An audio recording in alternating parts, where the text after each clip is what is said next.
Have you ever looked at your life and asked, am I really making my own decisions, or am I just following what others expect of me? Have you ever felt like your day, your choices, and even your dreams are shaped more by obligation than by true desire? Welcome back to the channel. I'm truly glad you're here because today we're going to talk about one of the most liberating shifts a person can ever experience: the journey from being managed by others to managing yourself and ultimately to living in total freedom. This isn't about rebellion. It's not about defiance. It's about inner autonomy, the kind of freedom that comes not from rejecting rules, but from becoming the source of your own values. So many people think freedom means doing whatever you want, but real freedom is doing what's right for you even when no one is watching, even when it's hard, even when it's unpopular. The path from external control to internal mastery to ultimate freedom is a progression, a deep psychological and spiritual transformation that rewrites how you live, work, love, and exist. Let us walk through it together. Stage 1 is what we call external governance. At this stage, your life is largely shaped by others. Your parents tell you what is acceptable. Your teachers define success. Society hands you a script. Go to school, get a job, buy a house, follow the rules. Your boss dictates your daily schedule. This is the world of obedience, structure, and external consequences. Now, there is nothing inherently wrong with this stage. Teaches discipline, provides a foundation. But if you stay here too long, it becomes a cage. You start to confuse compliance with purpose. You live for approval. You trade authenticity for safety. You stop asking, what do I believe? And only ask, what do they want from me? The danger is that when the rules are taken away, when the boss leaves, when the parents pass, when the structure dissolves, you're lost. Because you never learn to govern yourself. And that leads us to stage 2, self-management. This is when the inner shift begins. You start saying, what matters to me? What do I want to do with my time? What kind of life do I want to live? Here you still follow rules, but now they're your rules. You build habits not to please others, but to strengthen your soul. You get up early because it makes you proud, not because you fear punishment. You set goals because they reflect your values, not because you need to impress. This stage is where discipline becomes self-respect, where you stop chasing validation and start cultivating identity, where integrity is no longer enforced from the outside but emerges from the inside. Self-governance means you become your own parent, coach, and guide. But even this stage, as powerful as it is not the end. There is a third, rarer, more profound stage: total inner freedom. This is when your decisions are no longer based on fear, pressure, duty, or even self-image, but on clarity, alignment, and truth.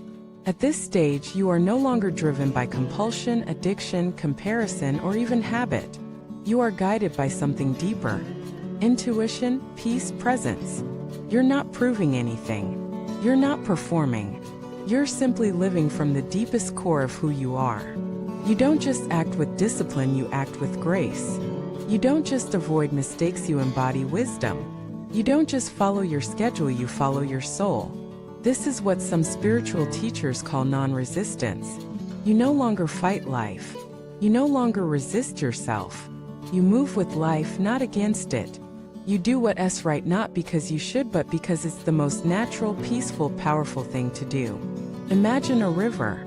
In stage 1, you are a rock being pushed by the current. In stage 2, you are a swimmer paddling in a chosen direction. In stage 3, you become the current itself. Let me give you some real-world examples.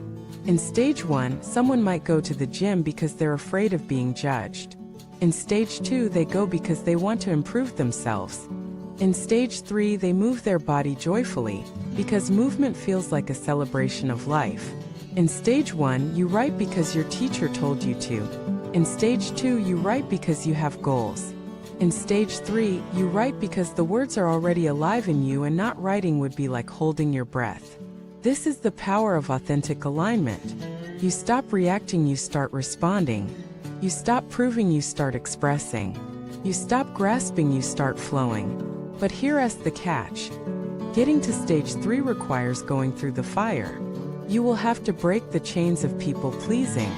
You will have to outgrow your own ego traps. You will have to face the silence within yourself and ask, who am I without the noise? It's not easy. It's confronting, but it's worth it. Because once you touch that place of sovereignty, you can never go back to being owned by schedules, expectations, guilt, or fear. You begin to live with lightness, clarity, and joy. So how do you get there?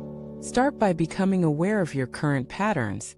Where in your life are you still acting out of fear of punishment or desire for approval? Where have you adopted rules without examining their truth? What actions in your day feel aligned? What actions feel forced? Who are you performing for, and what would change if you stopped?